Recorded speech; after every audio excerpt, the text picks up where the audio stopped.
Assalamualaikum warahmatullahi wabarakatuh. Berjumpa lagi di pembelajaran pendidikan agama Islam dan budi pekerti untuk kelas 3. Sebelum kita memulai pembelajaran hari ini, marilah bersama-sama kita buka dengan membaca basmalah. Bismillahirrahmanirrahim. Pada kesempatan kali ini, kita akan belajar dengan sebab hikmah sholat, ya, dengan sebab hikmah sholat. Apa saja hikmah sholat? Sebelum kita menginjak ke sana, marilah bersama-sama kita mengingat kembali Quran surat An-Nisa ayat yang ke-103. A'udzubillahi minasyaitonirrajim. Bismillahirrahmanirrahim. Innas salata kanat 'alal mu'minina kitaban mawquta.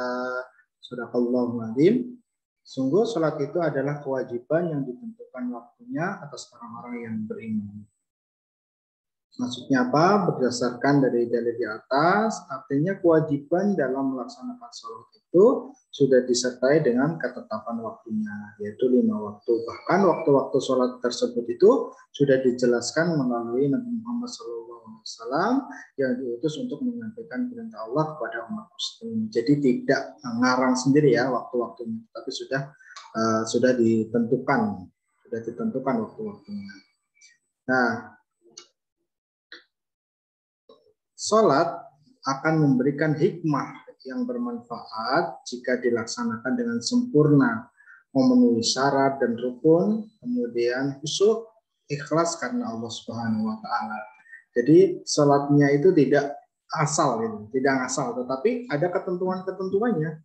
Ada ketentuan-ketentuannya dimulai dari syaratnya, ya, syarat wajib, syarat sah, kemudian rukunnya, kemudian khusyuk tidak kita dalam sholat. Nah, yang terpenting adalah ikhlas kepada Allah Subhanahu wa taala.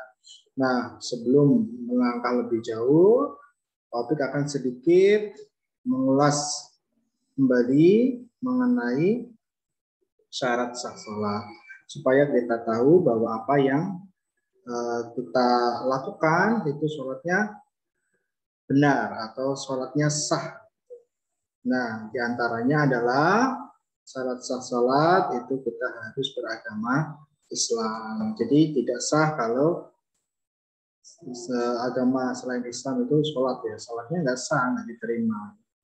Kemudian yang kedua itu harus berakal, ya, berakal atau tidak gila. Jadi sholatnya sah apabila kita berakal. Jadi tidak gila, kondisi kita itu sehat jasmani dan rohaninya. Sehat, ya, rohani kita sehat, yaitu akal, ya. Kalau jasmani kita jasmani kita bolehlah sakit gitu kan, itu malah tetap wajib sholat gitu. Nah, ketika orang gila kok sholat gitu kan, sholatnya kan namanya juga orang gila kan pasti ngasal dan sebagainya, itu yang membuat sholatnya nanti tidak sah. Kemudian yang ketiga adalah menutup aurat. Menutup aurat untuk laki-laki dari pusar sampai dengan lutut. Tapi sholat itu juga harus berpakaian bersih dan rapi. Jadi tidak ngasal menutup aurat kemudian kita sholat, itu kurang baik juga. Gitu. Untuk yang muslimah, itu untuk yang perempuan, itu seluruh anggota badan kecuali muka dan telapak tangan. Harus tertutup auratnya. Makanya kalau sholat itu jangan pakai kaos, ya, kemudian pakai celana yang ketat. Jadi ketika ruku, biasanya punggungnya ada yang kelihatan tuh sedikit. Nah, itu berarti sholatnya tidak sah karena auratnya terbuka. Nah, kemudian yang selanjutnya adalah masuk waktu sholat, ya, atau mengetahui waktu sholat. Jadi kalau belum waktunya sholat ya nggak sah gitu kan. Contoh belum asar ya, jam 2 kok kita sudah sholat asar dulu karena keburu mau main, itu nggak boleh. Tidak. Jadi harus masuk waktu sholat. Kemudian yang selanjutnya yaitu ada suci dari hadas besar dan kecil, ya. Suci dari hadas besar dan kecil. Hadas kecil contohnya ketika kita habis BAB, terus BAK, ya, itu keadaan berhadas. Jadi supaya suci harus dengan berwudu dulu. Kemudian setelah itu menghadap kiblat ya, menghadap kiblat, tidak boleh menghadap sembarangan. Kiblat kita kemana? Ke arah Ka'bah. Ya, kalau kita di Indonesia berarti ke arah mana? Barat, agak serong sedikit ya. Jadi menghadap ke arah kiblat, tidak boleh sembarangan. Kemudian yang ketujuh yaitu suci badan, pakaian dan tempat dari najis. Jadi ketika sholat itu diri kita juga harus suci, badan kita tidak boleh ada kotoran najis yang melekat pada tubuh kita. Kemudian pakaian kita, kemudian tak kalah pentingnya adalah tempat untuk sholat itu harus suci dari najis. Nah, ketika kita mengetahui syarat sah sholat, berarti kita akan hati-hati ketika sholat ya, memperhatikan syarat-syaratnya supaya sholat kita bisa sah, bisa diterima. Nah, setelah kita mengetahui syarat sah, ya, kemudian ketentuan-ketentuan dalam sholat yang kemarin sudah kita bahas, maka barulah kita bisa sholat dengan baik. Ya. Ketika kita sholat dengan baik, maka kita akan mendapatkan hikmah. Ya. Ketika kita melaksanakan sholat, muncullah suatu timbal balik ya pada diri kita yang baik-baik. Hikmahnya muncul ketika kita melaksanakan sholat. Di antaranya adalah kita akan selalu mengingat Allah Subhanahu wa Ta'ala. Tidak akan mendapatkan hikmah mengingat Allah ketika sholat kita tadi tidak khusyuk ya. Tidak khusyuk, tidak tidak serius ya. Asal sholat saja gitu kan. Jadi tidak mendapatkan hikmah mengingat Allah Subhanahu wa Ta'ala, tetapi akan mendapatkan yang lain. Kita ingat-ingat yang keperluan kita yang akan kita lakukan nanti gitu kan. Kemudian mau main, mau nge-game dan lain sebagainya. Jadi tidak akan mendapatkan hikmah mengingat Allah. Kemudian kita akan disiplin waktu. Disiplin waktu ya, karena sholat itu ada waktu-waktunya tertentu. Dan kemudian yang menjadi utama adalah sholat tepat pada waktunya, tidak mengulur-ngulur waktu. Kalau sholat kita masih mengulur waktu, maka kita juga tidak akan bisa menerima hikmah sholatnya, yaitu disiplin waktu.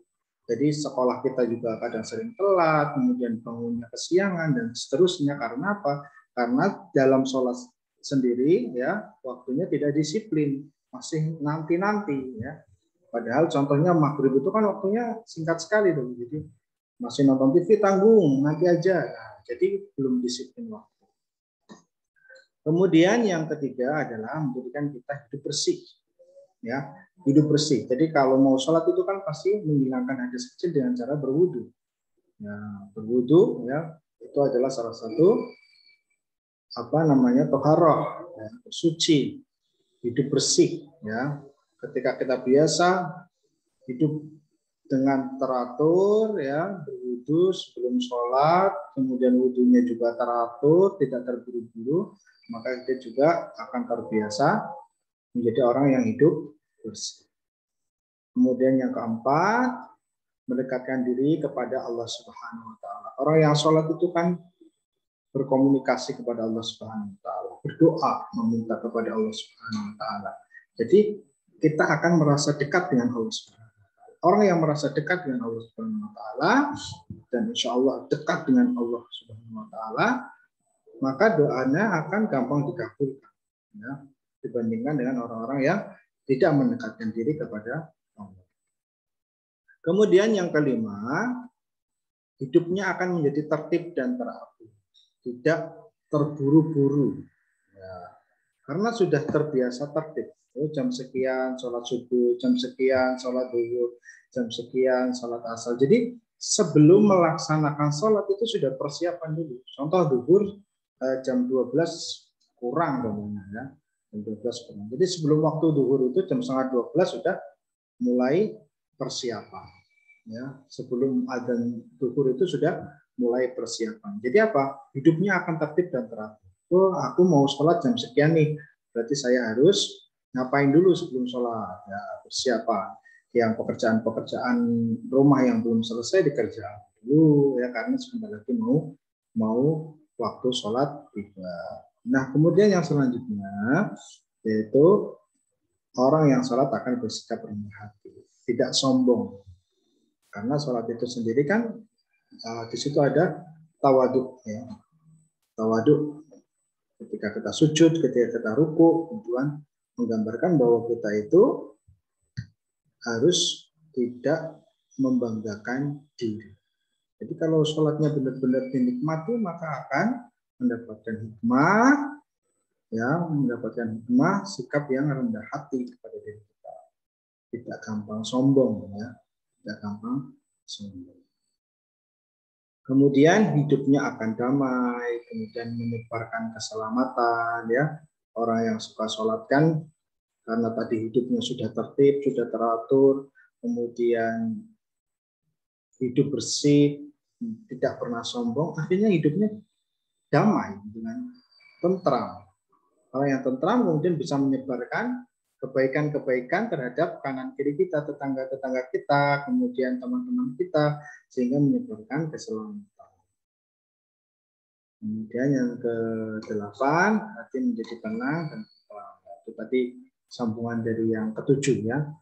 Artinya menjadi tenang, ya, tidak mudah marah, ya, tidak mudah ingin sesuatu berlebihan.